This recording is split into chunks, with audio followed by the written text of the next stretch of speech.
Some dresses don't look wrong. In fact, they may still fit, still feel comfortable, and may even be pieces you've loved for years. But something subtle has changed. The mirror is telling you that the dress is no longer doing for you what it once did. And surprisingly, age may have very little to do with it. What often changes after 60 is the way proportion, fabric, movement, and visual balance interact with the body. A hemline ending just 2 inches too high, a waist seam sitting in the wrong place, or a print that overwhelms your natural scale can quietly add years to your appearance. Today, we're looking at 7 dresses that can create exactly that effect. And, more importantly, what to choose instead. This isn't about dressing younger or following restrictive age rules. It's about understanding what the eye actually sees, so your clothes can work with you, not against you. And the first mistake begins with something as simple as where your dress ends.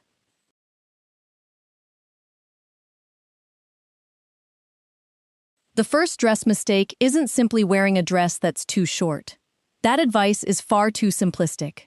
The real issue is where the hemline interrupts the visual line of your leg. Your eye reads proportion before it reads size. When a dress ends several inches above the knee, especially near a fuller part of the thigh, it creates a strong horizontal break. That break can visually shorten the lower body and make the entire silhouette feel less balanced. This is why 2 dresses that differ by only 2 or 3 inches in length can look dramatically different on the same woman.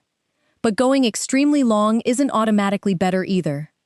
A midi dress that stops at the widest part of the calf can create another horizontal interruption, particularly on petite women. The goal is not maximum coverage. The goal is choosing the most flattering stopping point. For many women over 60, just below the knee or a carefully chosen midi length creates a cleaner, longer visual line. If you love showing some leg, a subtle side or front slit can add movement without sacrificing that proportion. And pay attention to your shoes. A heavy ankle strap combined with a midi hem creates 2 visual breaks instead of 1, while a lower vamp or streamlined shoe allows the leg line to continue. So don't ask, am I too old for this length? Ask a much smarter question. Where does this dress make my leg appear to begin and end? That tiny distinction can completely change how elegant the entire dress looks.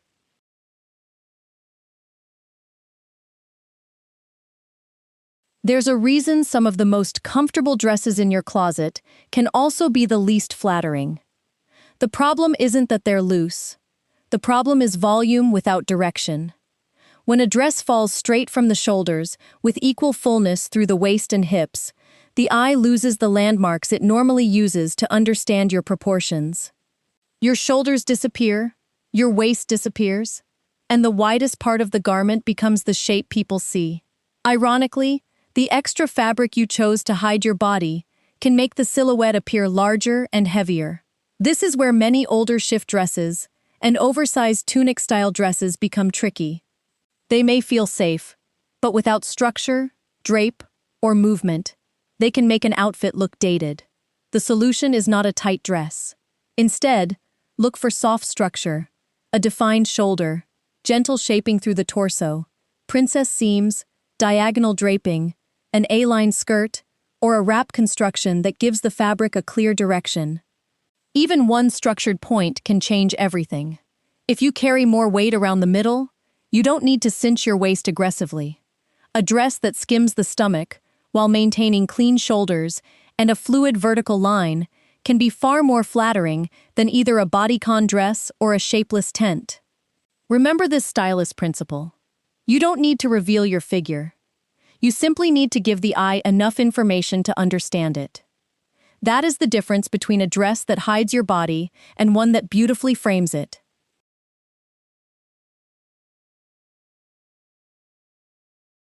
You've probably heard the advice, define your waist. But that advice leaves out something important. Where you define it matters just as much as whether you define it at all. A waist seam, belt, or gathered detail creates a horizontal reference point.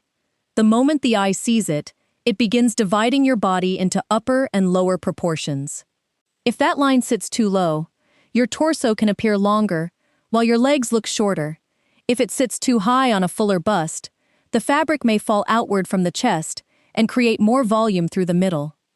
That's why simply adding a belt doesn't automatically make a dress more flattering. Instead, look for the visual waist that creates the best proportion for your body. If you're petite or have a longer torso, a waistline positioned slightly higher can visually lengthen the legs. If you carry fullness around the stomach, forcing a tight belt around the narrowest point may actually emphasize the area you're trying to soften.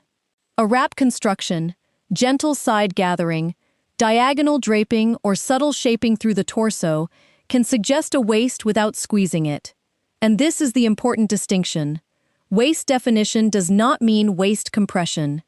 A beautiful dress gives the eye a sense of shape while allowing the fabric to skim naturally over the body. So when you try on your next dress, don't immediately ask whether it makes your waist look smaller. Ask instead, is this waistline creating better proportions?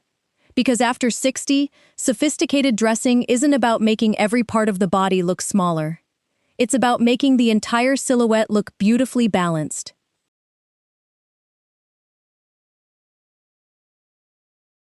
A beautiful print can make a simple dress unforgettable, but the wrong print can enter the room before you do. The mistake isn't simply wearing florals, geometric patterns, or bold colors after 60. The real issue is the relationship between print scale, density, contrast, and your own visual presence. Imagine a dress covered in oversized flowers packed tightly together with almost no background showing. The eye has nowhere to rest. Instead of noticing your face first, it jumps from one shape to another across the body. This creates what stylists call visual weight. The garment begins to feel heavier, even though nothing about your actual body has changed. Scale matters too.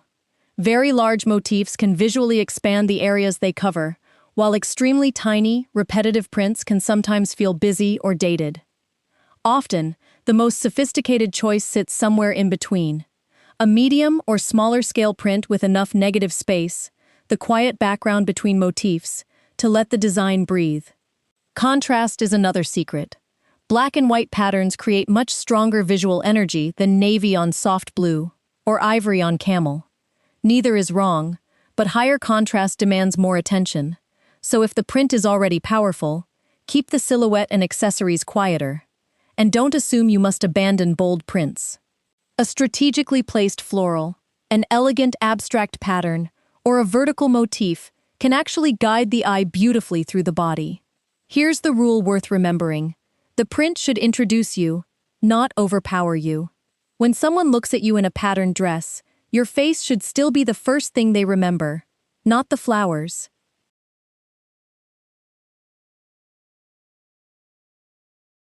One of the easiest ways to make a dress look more expensive is surprisingly simple. Give the eye fewer things to process. Ruffles can be beautiful. Lace can be elegant. Embroidery, pleats, sequins, bows, statement sleeves, none of these details are inherently aging. The problem begins when several of them compete for attention on the same dress. Stylists think about something called visual hierarchy. In a well-designed outfit, your eye should know where to look first, second, and third. Perhaps the neckline frames your face first, the waist creates shape second, and the fabric provides beautiful movement third. Everything has a purpose. But when a dress has a ruffled neckline, puffed sleeves, floral embroidery, a decorative belt, and a tiered hem all at once, there is no hierarchy. Every detail is asking for attention. The result can feel heavier, busier, and sometimes more dated than luxurious. This becomes especially important after 60, because elegance often comes from clarity, not decoration. Instead, choose one detail worth noticing: a beautifully draped neckline, a sculptural sleeve, a soft pleat at the waist, an asymmetric hem, or simply a gorgeous fabric with enough texture to make the dress interesting without adding anything else. And here's a useful stylist test. Stand several feet from the mirror and squint slightly.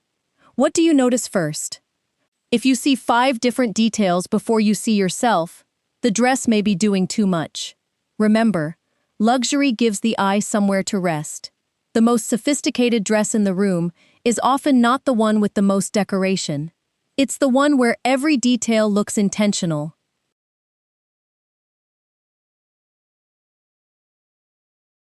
Comfort matters more than ever after 60. But there is an important difference between a dress that gives your body room to move and a dress that simply gives you too much fabric. In fashion, that difference is called ease. Ease is the intentional space between your body and the garment. It allows you to sit, walk, breathe, and move naturally while the dress still maintains its shape. Oversizing is different. When there is excessive fabric through the shoulders, bust, waist, and hips at the same time, the garment begins creating a larger silhouette around you. That is why buying a bigger size to hide the stomach can sometimes produce exactly the opposite effect. Pay particular attention to the shoulders. If the shoulder seams drop too far, the armholes hang low, and the sleeves look unnecessarily wide, the entire upper body can appear heavier. Then look at the side view. If fabric projects outward from the bust or stomach instead of falling cleanly downward, extra volume is being added where you probably don't want it. The answer is not to size down until the dress clings. Instead, look for a fit that skims rather than squeezes.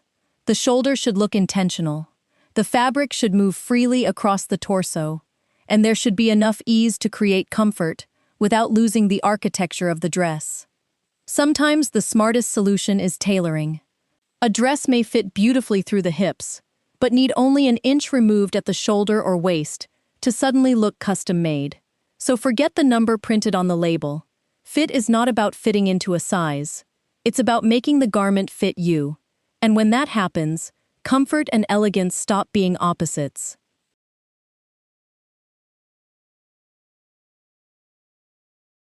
The neckline may occupy only a small part of a dress, but visually, it controls one of the most important areas of your entire outfit, the space between your face and your upper body. And this is why the wrong neckline can change more than you might expect.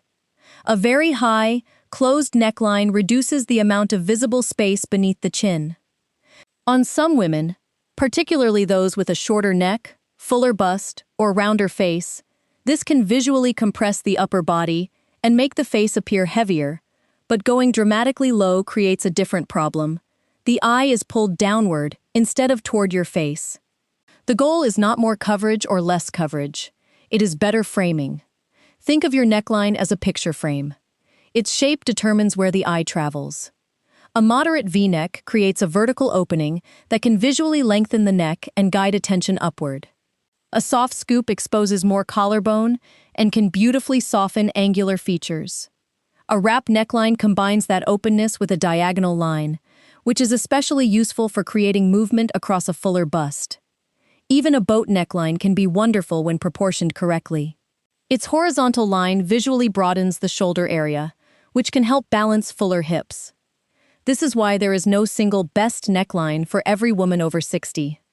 The better question is, what does this neckline do to the relationship between my face, neck, shoulders, and bust? Try this the next time you're in front of a mirror. Cover everything below the neckline with your hand and look only at your face and upper chest.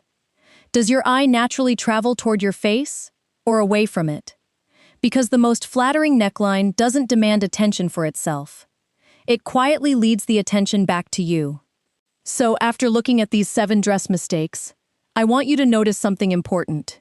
None of them are really about age. They're about proportion.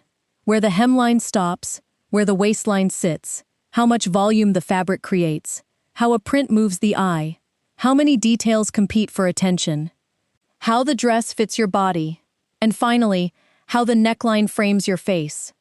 Once you understand those principles, shopping becomes much easier because you stop asking, "Am I still allowed to wear this after 60?" Instead, you begin asking better questions. Does this dress create balance? Does it give my body structure without restricting it? Does my eye travel naturally toward my face? And most importantly, do I notice myself before I notice the dress? That is what sophisticated style really is. You don't need to dress younger. You don't need to hide more. And you certainly don't need to replace your entire wardrobe. Sometimes changing a hemline, adjusting a shoulder, simplifying a print, or choosing a better neckline is enough to transform everything. Because great style after 60 isn't about following more rules. It's about finally understanding why the right clothes work.